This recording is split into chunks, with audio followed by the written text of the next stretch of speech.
नमस्कार, बहुत स्वागत है आपका न्यूज़ 18 के डिजिटल प्लेटफॉर्म पर। एक्ट्रेस ट्विशा शर्मा मौत के मामले में कॉल डिटेल रिकॉर्ड और सीसीटीवी फुटेज सुरक्षित रखने को लेकर भोपाल जिला कोर्ट में अलग अलग आवेदन दायर किए गए हैं। इन पर भोपाल पुलिस की तरफ से कोई भी प्रतिवेदन जो है कोर्ट में अब तक पेश नहीं किया गया। इसका कारण सीबीआई द्वारा मामले की जांच अपने हाथ में लेना माना जा रहा है। जल्द ही इस केस को सीबीआई कोर्ट में ट्रांसफर किए जाने की भी संभावना है। इससे पहले सोमवार रात सीबीआई ने गिरिबाला और समर्थ पर एफआईआर दर्ज की।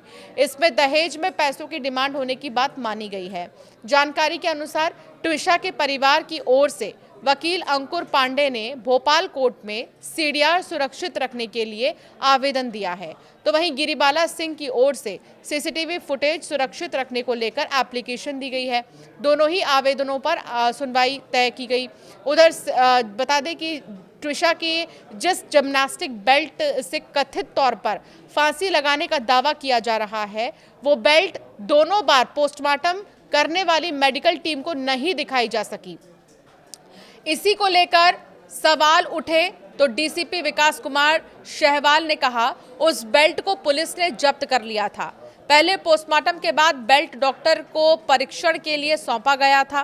परीक्षण के बाद एसआईटी ने इसे सुरक्षित रख लिया था।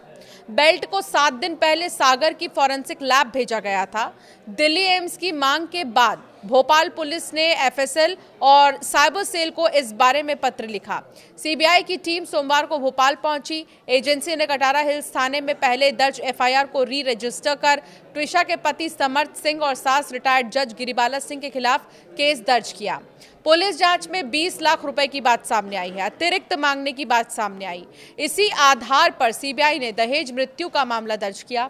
इसी बीच एसआईटी की ओर से पति और मुख्य आरोपी समर्थ सिंह से पूछताछ में नए खुलासे सामने आए हैं। सोमवार शाम करीब 7:30 बजे एसआईटी की टीम समर्थ सिंह के बागमुगलिया एक्सटेंशन स्थित घर पहुंची। यहां समर्थ और गिरिबाला सिंह से करीब 2.5 घंटे पूछताछ हुई। टीम ने मौके पर स्पॉट वेरिफिकेशन भी कराया। समर्थ ने कथित तौर पर पुलिस को बताया कि ट्विशा गर्भपात के बाद तनाव में रहती थी। उसने ये दावा भी दोहराया कि शादी के दौरान उसने और उसके परिवार वालों ने ट्विशा को 7 लाख रुपए दिए थे। मंगलवार को भी सीबीआई की टीम गिरिबाला सिंह के आवास पहुंची। टीम फिलहाल गिरिबाला के घर से निकलकर मिलिट्री एरिया में ट्विशा के परिजनों से बातचीत करने के लिए गई थी और उनसे भी उनके बयान जो है लिए गए, दर्ज किए गए। ट्विशा ने 12 मई की रात 10:20 पर कथित रूप से फांसी लगाई थी। एम्स से 13 मई की सुबह 5 बजे मामला दर्ज कराया गया। सीबीआई इस बात की जांच करेगी कि पुलिस तक सूचना देरी से क्यों पहुंचाई गई। सीबीआई मामला नोट करने वाले डॉक्टर से भी पूछताछ करेगी।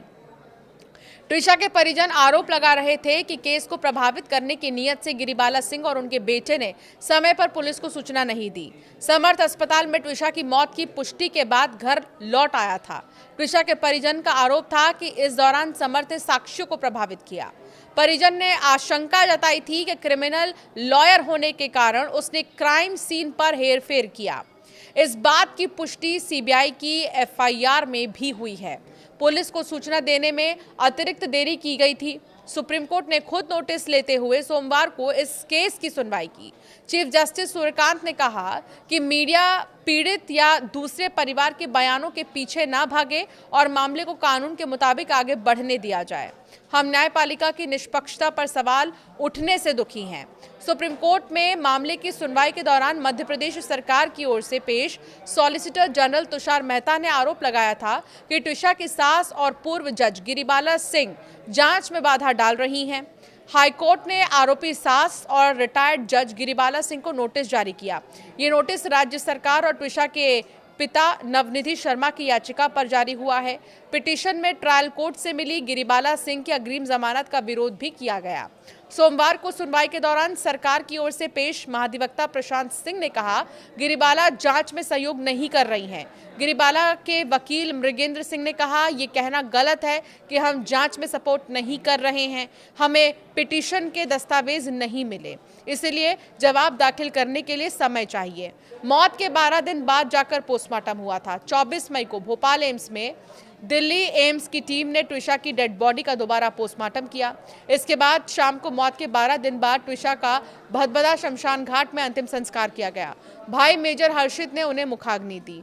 12 मई की रात भोपाल के कटारा हिल्स में ट्विशा की संदिग्ध हालत में मौत हुई।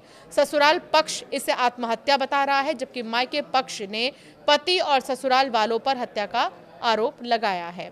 अब सीडीआर और सीसीटीवीज के आधार पर सीबीआई जांच कर रही है इस मामले में, क्योंकि सीबीआई ने दोनों ही पक्षों के बयान दर्ज कर लिए हैं।